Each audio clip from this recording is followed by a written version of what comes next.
Greetings. Wednesday, the 27th of May, 10 o'clock in the morning, almost gentleman's hour. The weather outside has suddenly turned nasty. Cold and grey today, I'm afraid. Has been nice over the weekend, but cold and grey. Hey, do I care? I'm going to Malta tomorrow night. Nice and sunny, I hope. Still, what am I here for today? Well, you know my love of old books and my love of old bookshops and just browsing in them. Well, this book, Heat Transmission Measurements in Thermal Insulation. Now, I picked this up. By the way, it's an American book from the American Society for Testing Materials, ASTM. Now, if you're into testing and standards, then you just cannot ignore ASTM. They're a major force in America and they have an influence on us here. And this is a book that was done in 1975, I think, 1974. And it's about a symposium that was done on thermal insulation in America, a technical publication. And it is very technical. Now, go back to what I said before, my love of old bookshops and things. I worked for a company that took over another company, and we were asked to go up there and look at this company on its takeover when the papers had all been signed, and see what was there for us to use. And I went in there, and there was a skip in there in one of the bays, and it was full of technical literature. And of course, I just couldn't help myself. I had to go along and have a look.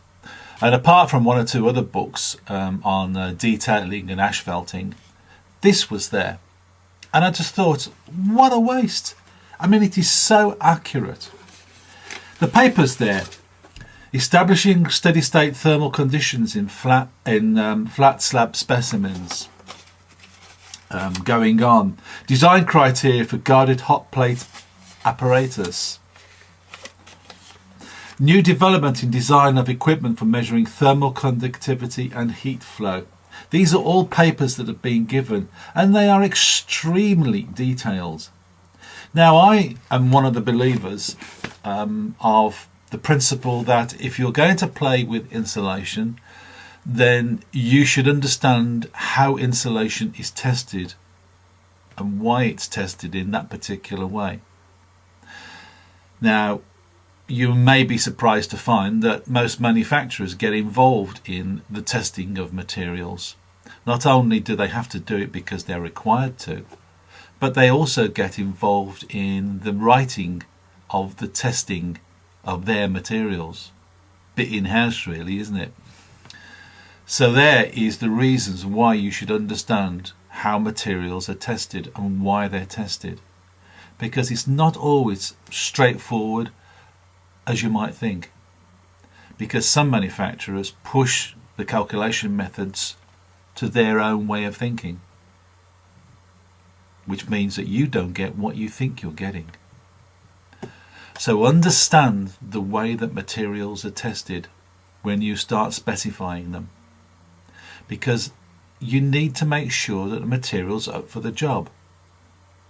So therefore, is the product going to perform in 10, 15, 20 years' time? Is the insulant that you're looking at an insulant because of the gas inside? And is the gas going to stay there? Or is it going to migrate out? Or is it going to age, as they say? Is the product going to deteriorate over time? Who knows? The manufacturers won't tell you because they say it's tested in accordance with British Standard. Now, the British Standard is probably written by a committee, and the committee is made up of members of the manufacturing fraternity. Now, they probably understand a lot more about their products than most people do, but that doesn't mean to say that you should go and use the material if you don't understand how it's tested. So start reading. Now, this book is 1973-74. And I've gone through it just to remind myself of some of the stuff. Now the physics in here is complicated, and I am no physicist, but I can read it and I can understand some of the principles that's going on, and I can ask the right questions when I'm starting to use their insulation.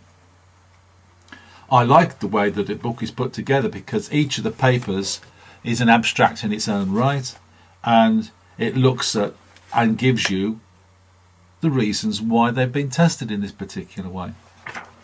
So there you go.